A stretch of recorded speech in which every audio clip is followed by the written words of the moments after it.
Continuaremos con la exposición del tema. Soy médico residente segundo año de Medicina Familiar, Fabiola Vigil Reséndiz. Hasta el momento se han planteado la definición y los objetivos y las herramientas con las cuales se cuenta para llevar a cabo una medicina médica anticipatoria.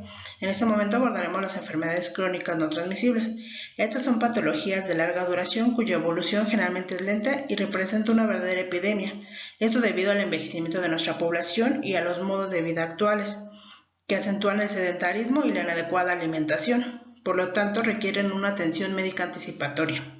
Las principales enfermedades crónicas no transmisibles son las enfermedades vasculares. Estos incluyen las cardiovasculares, renovasculares y las cerebrovasculares, la diabetes, el cáncer, las enfermedades respiratorias crónicas y la obesidad. Todas estas enfermedades comparten los mismos factores de riesgo, es decir, el tabaquismo, la alimentación inadecuada, la falta de actividad física. La actividad de prevención primaria más importante es la educación para la salud, ya que nos va a permitir contrarrestar los riesgos asociados a las enfermedades crónicas no transmisibles, las cuales se caracterizan por un estilo de vida poco saludable. Las enfermedades crónicas no transmisibles comparten 4 factores de riesgo principales. Estas son la inactividad física, la alimentación inadecuada, la cual puede ser deficiente o insuficiente, el consumo indebido de alcohol y el tabaquismo. Una vez que nosotros conocemos los factores de riesgo, debemos realizar actividades que permitan a nuestros pacientes llegar a un estilo de vida más saludable. La diabetes, así como todas las enfermedades crónicas no transmisibles, pueden ser prevenidas o en un caso contrario es posible retrasar su aparición. La estrategia para lograr esto es la prevención primaria, la cual debe de tener 2 vertientes, una dirigida a la población general y otra a los individuos de alto riesgo a desarrollar la enfermedad. La prevención de diabetes en la población general hace uso de los factores protectores como son el control de peso, la actividad física adecuada y una alimentación saludable, con el fin de prevenir y controlar la enfermedad. Nosotros como médicos familiares debemos de advertirle a la población acerca de los riesgos de la obesidad y el exceso de peso y ofrecerles orientación de acuerdo a los programas integrados a la salud ya abordados en temas anteriores. También debemos realizar promoción de la salud. Esto con el fin de fomentar estilos de vida saludable, comunicación social, hacer uso de los medios de comunicación, informar sobre los factores de riesgo que favorecen el desarrollo de la diabetes mellitus. La participación social, debemos estimular la colaboración de grupos y organizaciones sociales para promover la adopción de estilos de vida saludable. La educación para la salud, esta debe incluir programas de información a la población estudiantil sobre los factores de riesgo de enfermedades crónicas no transmisibles. Estas actividades educativas deben orientarse principalmente a los niños, a los jóvenes y a individuos de alto riesgo. La prevención de la diabetes entre individuos de alto riesgo debe incluir a individuos identificados como tales en las pruebas de detección, ya sea mediante escalas de factores de riesgo o una glucemia capilar al azar. También se debe de considerar dentro de este grupo individuos con uno o varios de los siguientes factores de riesgo: sobrepeso, obesidad, sedentarismo, familiares de primer grado con diabetes mellitus, tener mayor o igual a 65 años de edad, ser mujer con antecedente de producto macrosómico mayor a 4 kilogramos o haber padecido diabetes mellitus gestacional. Asimismo, se consideran los individuos con los antecedentes personales patológicos con hipertensión, dislipidemia, una cardiopatía isquémica, una insuficiencia vascular cerebral o una insuficiencia arterial de miembros pélvicos. Una vez que consideremos a un paciente de alto riesgo, debe ser informado de tal situación y debemos apoyarlo para efectuar cambios necesarios en su estilo de vida. La detección de la diabetes mellitus tipo 2 se debe realizar a partir de los 20 años de edad, mediante 2 modalidades: programas y campañas de ámbito comunitario como los sitios de trabajo o individualizada, entre los pacientes que acuden a los servicios de salud, tanto públicos como privados. La detección sirve para identificar tanto a los pacientes diabéticos no diagnosticados como a aquellos individuos con alteraciones de la glucosa. Es recomendable que la detección de la enfermedad se haga de manera simultánea con la búsqueda de otros factores de riesgo cardiovascular como son la hipertensión arterial y las dislipidemias. Los programas y campañas de detección utilizan una escala de factores de riesgo debidamente validada para identificar a los individuos en alto riesgo de padecer diabetes. Una vez que se les aplica esta escala, se les clasifica como bajo riesgo o alto riesgo. Si son clasificados como bajo riesgo, se les debe aplicar esta misma escala cada 2 años y se les debe estimular para hacer control de sus factores de riesgo identificados. Si son clasificados como alto riesgo, se les debe practicar una glucemia capilar en ayuno o en su defecto una glucemia al azar. Cuando los valores de estas pruebas son menores a 110 miligramos sobre decilitro en la de ayuno y menor a 140 miligramos en la del azar, se les debe recomendar aplicarse la prueba de glucemia al azar cada año junto con la escala de factores de riesgo.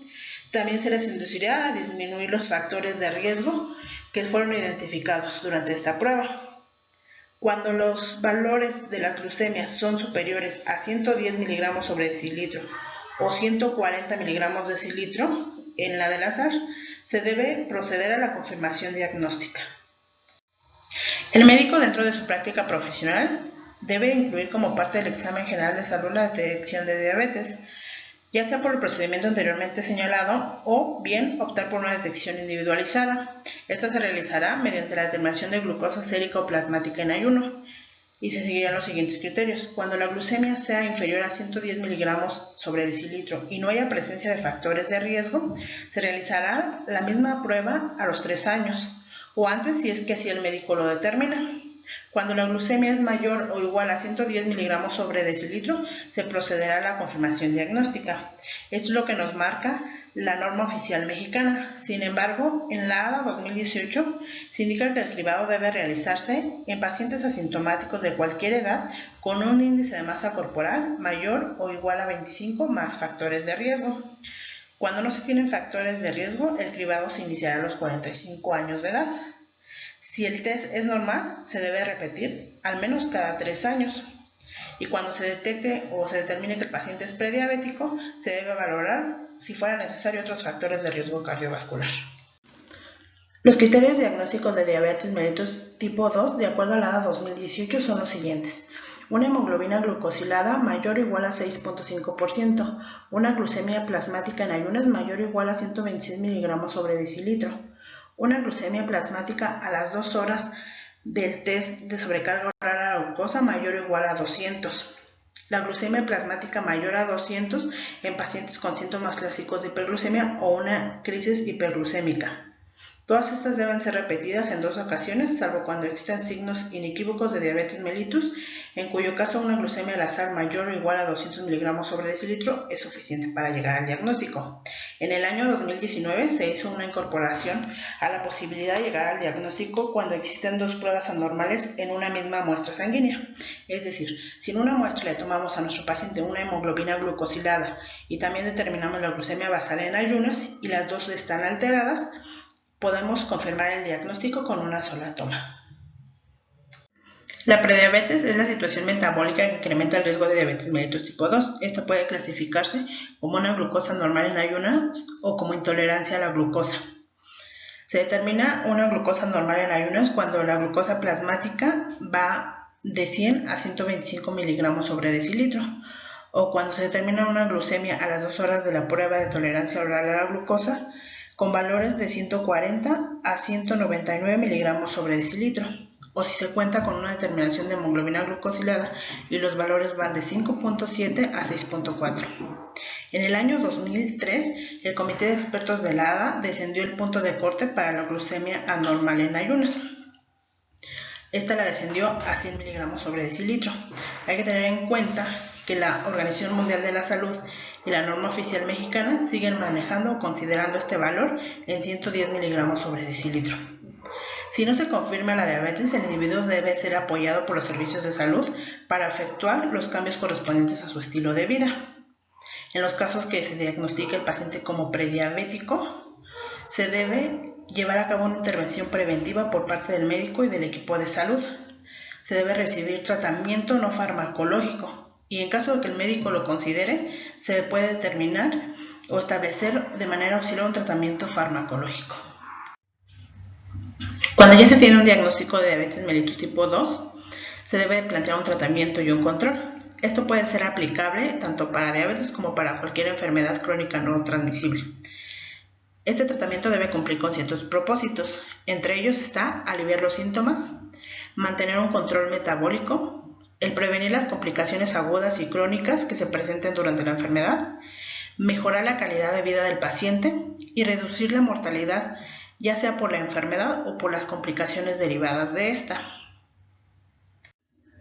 Una vez que se concluye el diagnóstico, el médico, en colaboración con todo el equipo de salud, tiene bajo su responsabilidad plantear un plan de manejo integral para el paciente. Este debe incluir los siguientes componentes. Se deben de fijar las metas del tratamiento. Se debe proponer un tratamiento no farmacológico, en los cuales se debe incluir los cambios al estilo de vida. También se debe proponer un tratamiento farmacológico de acuerdo a la etapa de diagnóstico. La educación del paciente se debe enfatizar, en este caso, la integración a grupos de autoayuda. El automonitoreo para las modificaciones que requiere el tratamiento a lo largo de la evolución de la enfermedad. Y también la vigilancia de las complicaciones para poder prevenir. Retomaremos a continuación las detecciones a realizar por grupo etario. Recordemos que estas son medidas preventivas que deben ser parte del control periódico de cada persona adulta sana. Lo haremos en una forma de repaso y lo ya descrito en cada uno de los programas integrados de salud abordado en sesiones anteriores. Recordemos que la prevención del cáncer cervicuterino se realiza por medio de la promoción de la salud y la detección oportuna, orientadas a evitar o disminuir los factores de riesgo y a descubrir tempranamente las lesiones o alteraciones citológicas en el Papá Nicolau. La detección se realizará a partir de los 25 años de edad. Después de 2 exámenes, uno por cada año, con resultado normal, lo indicado es realizar el examen cada 3 años. Durante el embarazo, se realizará la detección a solicitud específica y por escrita del médico tratante. Y se realizará el estudio antes de los 25 años, únicamente cuando la paciente nos refiere a haber iniciado vida sexual activa. Si el Papá Nicolau nos reporta infección por virus del papiloma, displasia o cáncer, las mujeres serán objeto de seguimiento en una clínica de displasia. En cambio, si el resultado del Papá Nicolau reporta un resultado positivo a procesos inflamatorios inespecíficos, deberá continuar con el examen de forma anual hasta que haya 2 resultados consecutivos negativos. La prevención primaria del cáncer de mama se debe realizar mediante la información, la orientación y la educación a toda la población femenina sobre los factores de riesgo y realizar promoción de conductas favorables a la salud. La prevención secundaria se realiza mediante la autoexploración, exploración clínica o la mastografía. La autoexploración es mensual a partir de la menarca. Se le debe indicar a la paciente realizarla entre el 7º y 10º día una vez iniciado su sangrado. A la mujer posmenopáusica se le debe indicar realizar en un día fijo elegido por ella. El examen o exploración clínica se realiza de forma anual. Esta la debe realizar un médico o una enfermera capacitadas. Se realiza a todas las mujeres mayores de 25 años que asistan a las unidades de salud. Siempre se debe de pedir autorización y explicar el procedimiento a realizar a la paciente. La mastografía se realiza cada 2 años. En mujeres mayores de 50 años. A las mujeres con madre, hermanas o hijas con cáncer de mama se le debe solicitar la mastografía a partir de los 40 años de edad. Y a todas las mujeres que hayan tenido un familiar madre o hermana con cáncer de mama antes de los 40 años, se debe realizar un primer estudio de mastografía 10 años antes de la edad en la que se presentó el cáncer en la familia.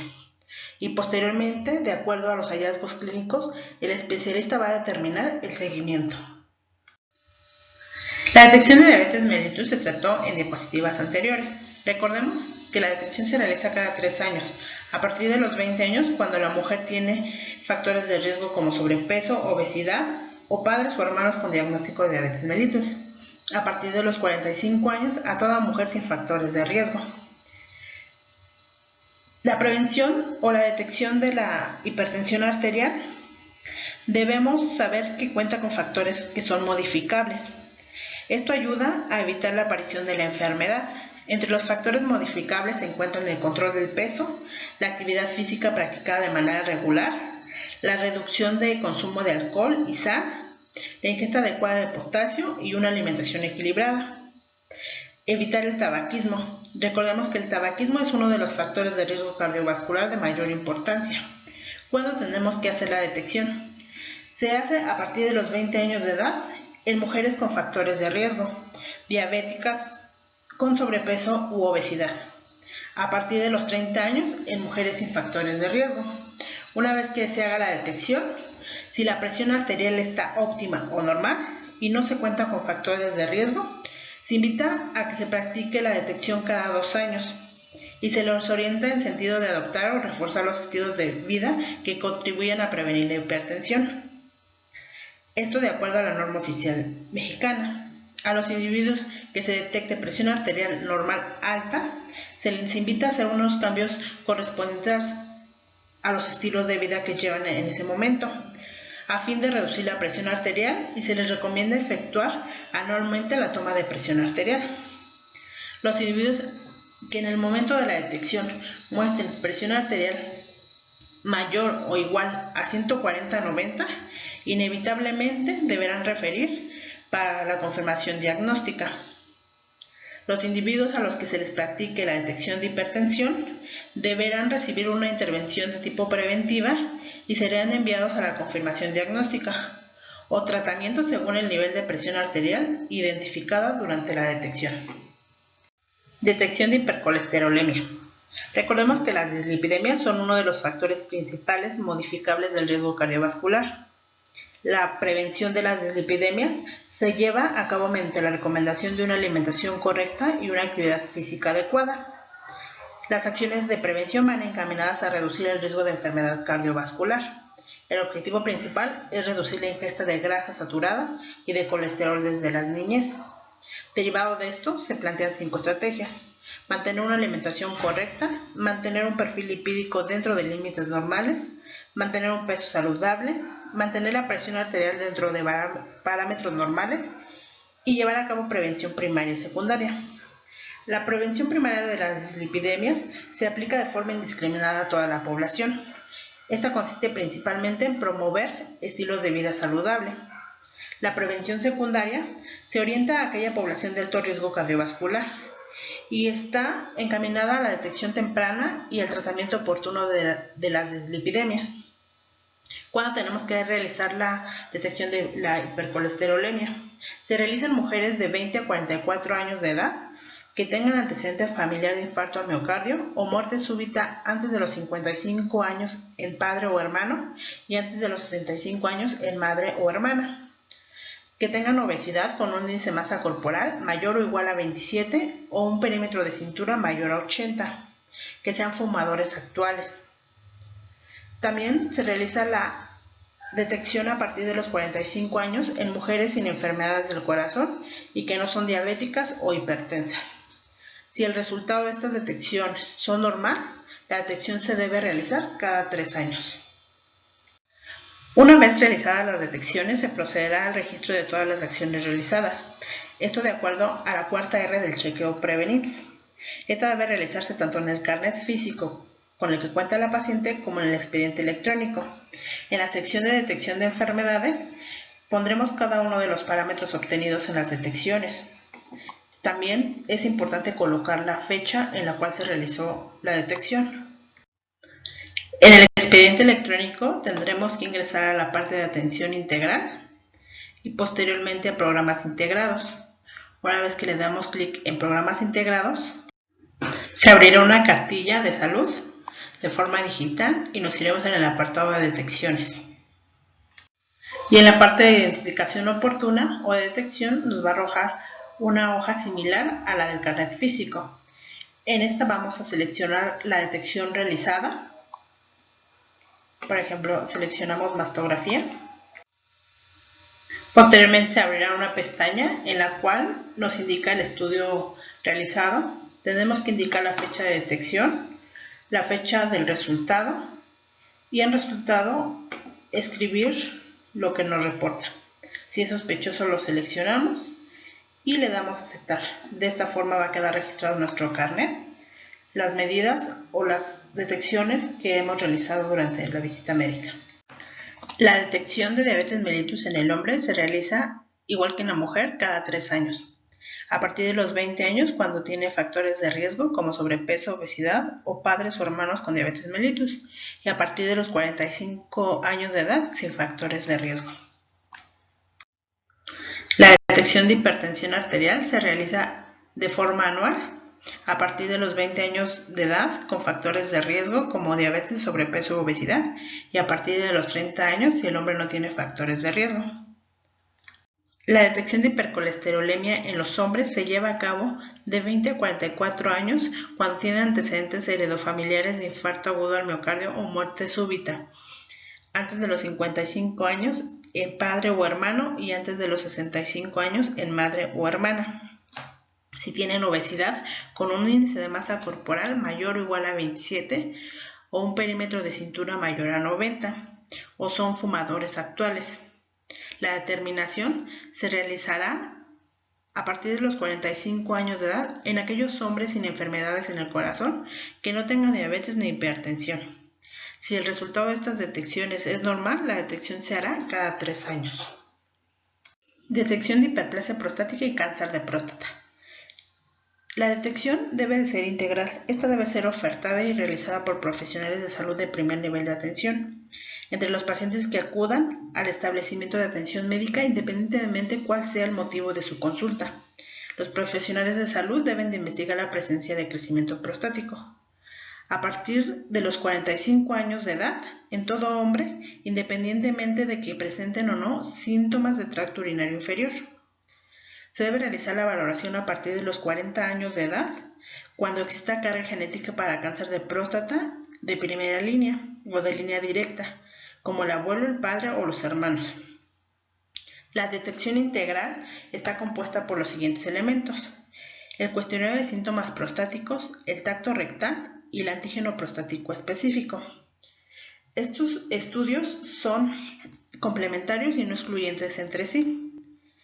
Cuando aplicamos el cuestionario de síntomas prostáticos, los cuales se asocian a crecimiento prostático, realizamos una serie de preguntas, las cuales se refieren en este apartado de la diapositiva.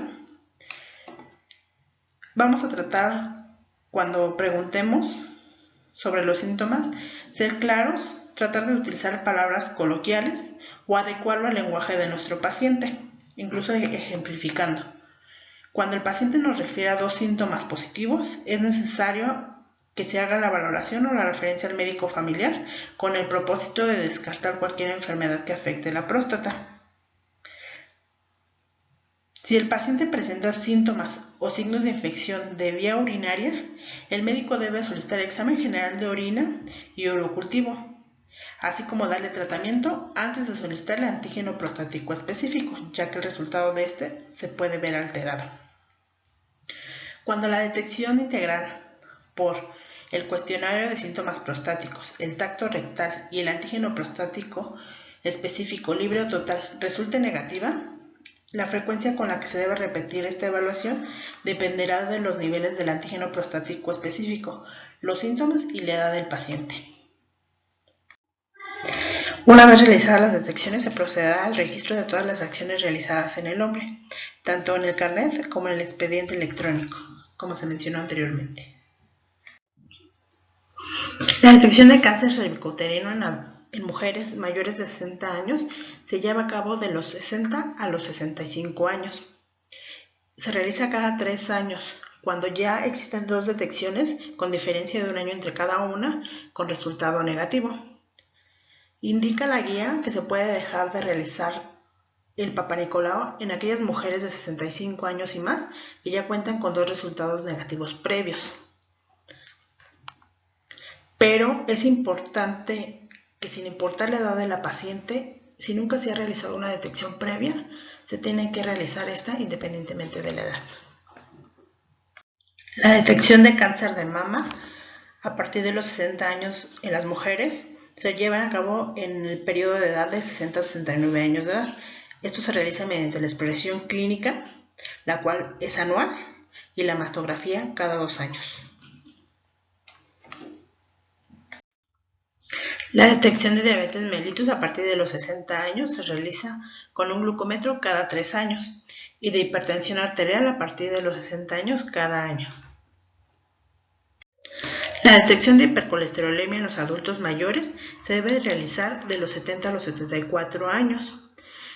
En todos aquellos pacientes que son asintomáticos, que no tienen enfermedades del corazón, no son diabéticos y tampoco hipertensos. La conducta a seguir dependerá del valor obtenido. Cuando el valor es normal, se debe comunicar al derechohabiente esta información e indicarle que la detección se debe repetir cada 3 años. Cuando el resultado está por cifras limítrofes, la persona encargada de la atención preventiva debe hacer el registro de este resultado, indicarle al asegurado que se encuentra por arriba de lo normal y se le pueden dar indicaciones de una dieta baja en colesterol, de realizar actividad física 30 minutos, suspender el tabaquismo y citar en un año. Pero si el derechohabiente tiene antecedentes familiares directos de infarto al miocardio o muerte súbita de padres o hermanos, debe enviarse al médico familiar. Cuando el resultado sea normal, la enfermera debe llevar el registro nominal y notificar dicho resultado al derechohabiente. Se le informa que es necesario enviarlo a su médico familiar para que éste confirme o descarte el diagnóstico de hipercolesterolemia. Además, se debe invitar a participar en sesiones y grupos de ayuda sobre alimentación saludable, actividad física, tabaquismo, sobrepeso y obesidad, según sea el caso del paciente. Hasta aquí se realiza la revisión de este tema. Agradezco su atención. Una vez que se realizaron todas las detecciones oportunas, se debe de realizar el registro en el carnet físico y en el electrónico. Es todo por nuestra parte. Agradecemos su atención.